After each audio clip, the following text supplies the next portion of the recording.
This is a special edition of Late Night Health. Hi, I'm Mark Allen, and Amy Summers from Pitch Publicity and I are at the Natural Products Expo West in Anaheim, California.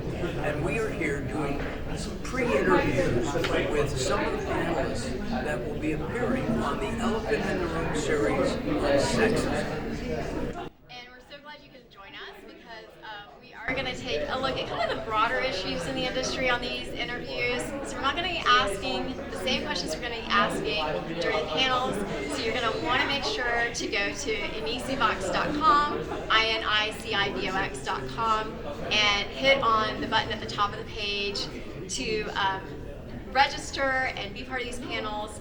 You're going to get a little bit more information today, and I'm really glad that we have Karen Howard. She is CEO and Executive Director of the Organic Health Association, and Suzanne Shelton. She is owner, and she started the Shelton Group, and really honored to have you on as well. Both of you have been in the industry for a long time. You've seen a lot of things, and I wanted to find out from the two of you on the topic of sexism. Do you think that things are improving, or is it kind of staying the same? Go first. I would say that everything has stayed very much the same for a very long time. And culture, because I can say that because having lived in Washington, D.C., things have not stayed the same. Number two, obviously. But in our industry, it's very familial in that, we really do consider ourselves part of a large family, right? And that's the draw for us. We all know each other. Many of us are very much in love with one another, and we love our work. So it's been easy to not discuss it. It's been easy to not address it. It's been easy for me not to raise the issues. So with conversation that Amy's bringing to the forefront, it really is the first time I've seen an earnest conversation about what this means for our industry. Suzanne, what are you seeing, Suzanne? Well, I agree with Karen in that things really haven't improved. I firmly believe that misogyny is the strongest prejudice in the world. It spans all religions, all cultures. It's even more pervasive than racism. And people have an investment in the status quo because it's power, right? So nobody gives up power willingly. So why change things? Why take on the hard questions and share power until you're forced to? And speaking of power, I want to apologize to you because I jumped the gun. I was so excited to talk to these powerful women that I asked the first question, and you were actually supposed to ask the first question. So do I but now I'm giving you the total floor now, Mark. Right. Sorry for being in control. It's okay. Don't ever apologize for being in control. Absolutely not.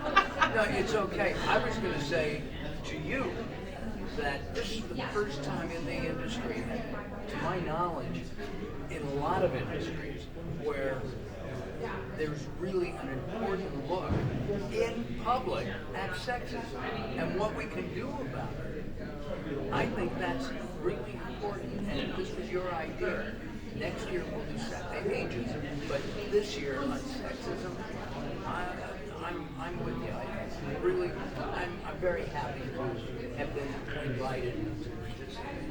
Well, we're glad to have you on as our media partner, so thank you. So which question do I ask now? Just go with the first one. I totally messed us up, but All go right, ahead. it's okay. So I get to ad-lib, which is what I Oh, like no. to do. Here we go. First of all, Karen and I are friends. We love each other. We've been hanging around together for years now. And in fact, our first session of After the Elephant will be at your place in Washington, D.C. What do you think is the reaction in the industry to this series? What have you heard? It's a real mixed bag from what I'm hearing. There are a lot of us, I'm definitely one of them, that has been really intrigued with the questions and the answers that I'm going to come up with. And nobody's asked me these questions before. And I cut my teeth as a young woman early, like doing the first this, the first that, and it's like, and it was never It was just what I did. It was not an issue. It was not anything my parents discouraged or encouraged. And so to come up through the ranks in the way I have and to do the work that I do has been sort of startling over the last few years to see, I'd say the last 10, to see some of the responses that I get from my colleagues. But I do believe that, you know, we have this opportunity now to have a really genuine, honest conversation. And while some people have expressed discomfort with that, have actually pushed back very hard that either they're not sexist or their organization is not sexist, I'm reminded, and Amy reminded me of this, is of all these little things that happen on these microaggressions that happen on a daily basis that just are really commonplace for me to not respond to not make corrections. It's not like I'm raising children anymore, you know, it's not my job, right? Right. So I have learned to live with so much of this that it's just kind of been second nature, and it's just part of who I am and how I deal with the world. So I think in that regard, this is a real shift, and not everybody is happy with the conversation that we're having. How about you, Suzanne? Once again, I agree with Karen about that. I mean, I think a lot of it comes down to power sharing. You know, people don't want to take on. It's like saying, oh no, this isn't the time to talk about gun control when we've had, you know, more people slaughtered. This isn't the time to talk about sexism. You know, I mean, when there are injustices and when there are things that are holding back society and culture and individuals, I don't think it's ever not time to talk about it. And I think it's very, very important to be calling it for what it is. I mean, everybody has some unconscious bias. And I think there's so much just habituation of responses to women, like, oh, women are too emotional, and you know. I mean, and until we call BS for what it is, we will never have change. And I think, correct me if I'm wrong, I have a lot of rage that's been built up over the decades, and I think most women do. I think it's probably best that we, like, stop having all this rage build up in all these women, because who knows what could happen. Yeah, and I'm glad you bring up the rage angle too, Suzanne, because I, you know, in directing this and developing it, I've really been very conscious that a lot of times on this particular topic, the women who are trying to lead the discussions are also the victims. And I know, just also being a victim of domestic violence myself, that when you are fresh out of that, it's very hard to direct a conversation on this, because you are also very upset and angry at the same time. And that's why I really felt like it was important that instead of relying on those who have been victimized by sexual harassment, assault, you know, or just even sexism, that it's really important that the leaders of our industry, you know, recognize what's going on and make it an environment that's better for everybody. So I'm glad you bring up that point, because I think we put the onus too much on the people that have been affected by it, and when the leaders really need to, like, take charge. Absolutely agreed. I really appreciate that there's so many male allies that, you know, that want to understand it, because they're habituated to certain things, and they may not understand why we're offended by certain things. But I love the ones, and I've got several clients that are like, explain it to me. I want to understand why you're so pissed off. Explain it to me. You know, and I really appreciate that. And it's the male allies who are going to be very important for affecting change. But make no mistake, whether the men get involved or not, we are creating change. And I'm with you guys. Okay? Thank you, male ally. Yeah, I'm a male ally. Suzanne, you're in PR. Amy is in PR. Most PR companies are so competitive. When she called you to invite you to participate in the series, what went through your head? Who is this? What? Oh, I was thrilled, absolutely thrilled, because this is something that, you know, I feel strongly about, and I'm so happy to contribute to it. And I know that a lot of people view competing agencies as, you know, really competitive. I'm not really that competitive a person. I think we can all do well and we can all be fabulous, and I have, you know, I don't ever feel at all insecure about my capabilities or my accomplishments, so I don't, you know, need to do that head against the thing. But I've also found that, you know, a lot of really strong, successful women also aren't competitive. You know, this is an industry where you end up working, if you stick around long enough, I've been around over 33 years, we all end up working together. And so to be collaborative and supportive of each other is, I mean, it's a lot more fun and it's just smarter. So I was just thrilled.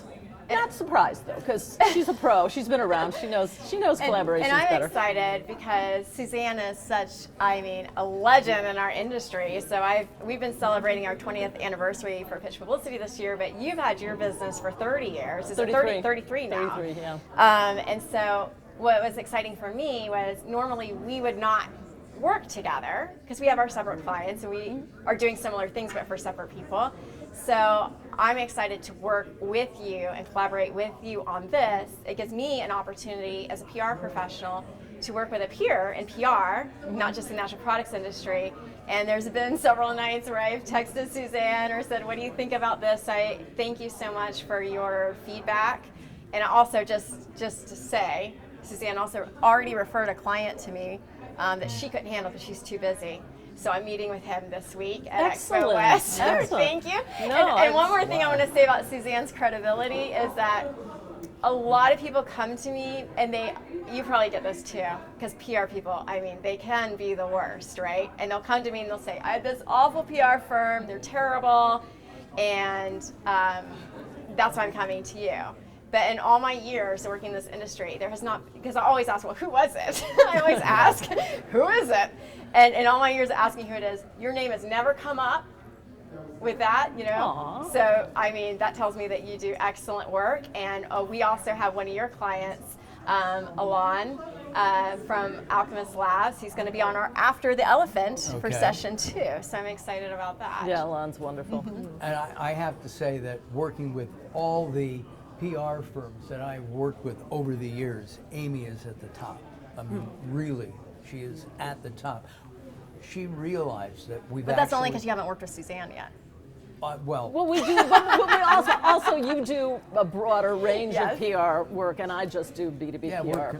That's it. And which is fine. But you're really at the top of your game. And it turns out that we've worked together before you started Pitch Publicity. Yes. I've known That's Mark a long amazing. time, more than 20 years. Yeah, That's amazing. It's amazing. Well, speaking And she of still puts up with me. knowing someone for a long time, Karen Howard, speaking of clients, you are a client. Karen's been a client of ours for the past decade, like half of the Pitch Publicity time, so 10 years. Not always with Organic and Natural Health Association. This is your newer venture. But we worked together when you started with National Animal Supplement Council, because I was already doing their PR. And I always say that Karen, she adopted me because I was already under contract with NASC, so she had to take me. And I remember, I just have to share this. I remember the first time I met Karen, and when Bill Bookout said that Karen Howard's going to take over, I was so nervous to meet you because you were so intimidating. And we are going to get into like internalized misogyny too, you know, women against women. So I always have a little bit of like, I hope she likes me because I don't want to lose my job, because I know that women can be mean to other women. And I remember you just looking me up and down, and I thought, oh no, I'm going to lose this contract. But I mean, now you're like one of our longest running clients, so I so appreciate that. And you're also good friends. Very good Yes. friends. And but what I wanted to ask you, because we're not going to get into this in the panels, but there are some things that some women on our panels are not going to be able to talk about because maybe they've signed an NDA and they can't.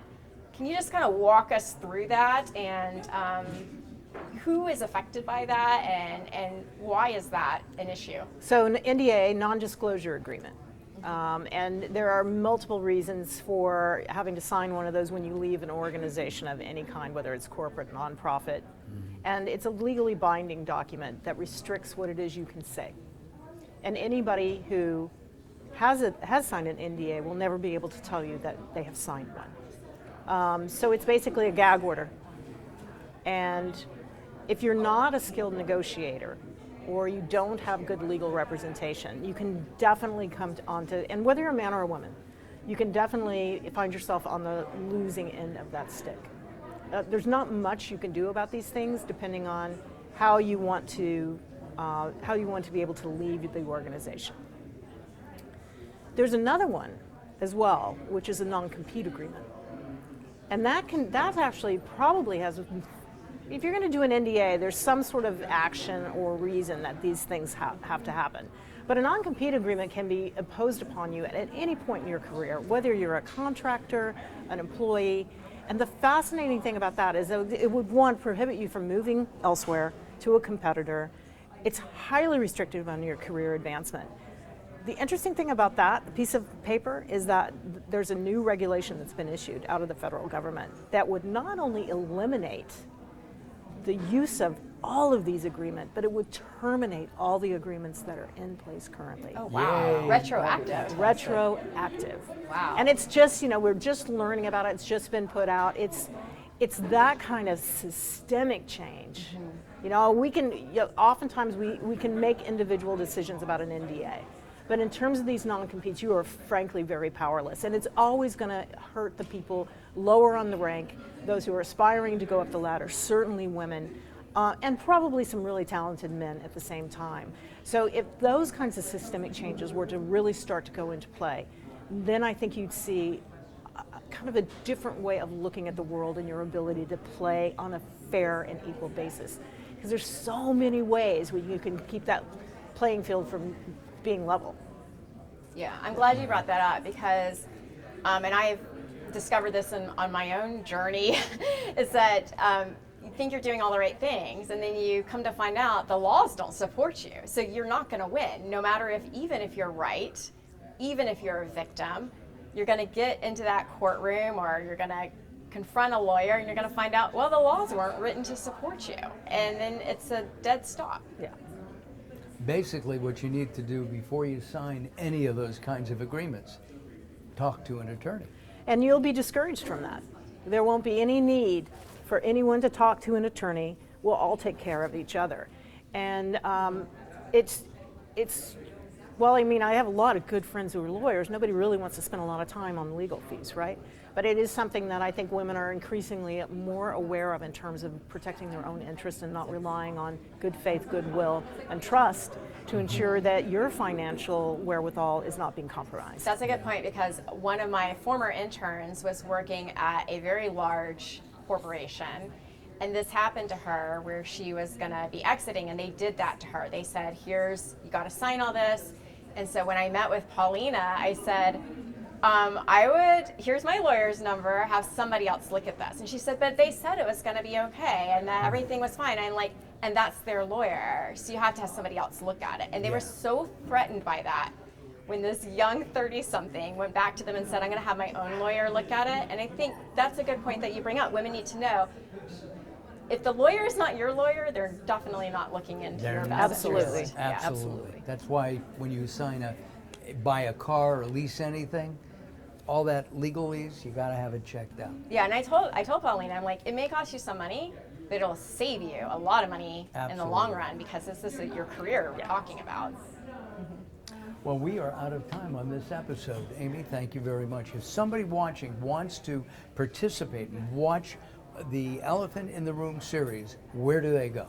So make sure you go to inicivox.com, INICIVOX.com. We have a button at the top of the page. We'll take you to our landing page for the Elephant in the Room series where you can catch Karen on the first session, so you better get registered. I hope you're registered. If you are catching us mid-series right now, you can watch the playback, so that's the great thing. So even if you can't go live with us, you can watch all the playbacks, so it's still good to go and watch those.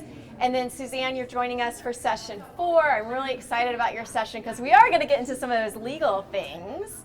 Because on Suzanne's session, we're going to be talking about marketing and PR, but we also have legal, finance, and retail that we got to cover on yours. So yours is going to be a really juicy session for sure. Juicy, right. Definitely. Thank you both for joining us, and everybody, I hope that you continue to tune in throughout the series to get these behind-the-scenes interviews with some of our panelists. And I think we have one more series. One more we're taping today here at Expo West. And thank you again, Karen and Suzanne. And we will see you in that room with the elephants.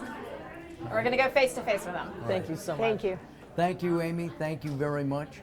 And thank you for watching. I'm Mark Allen for Amy Summers. We'll see you on our next episode.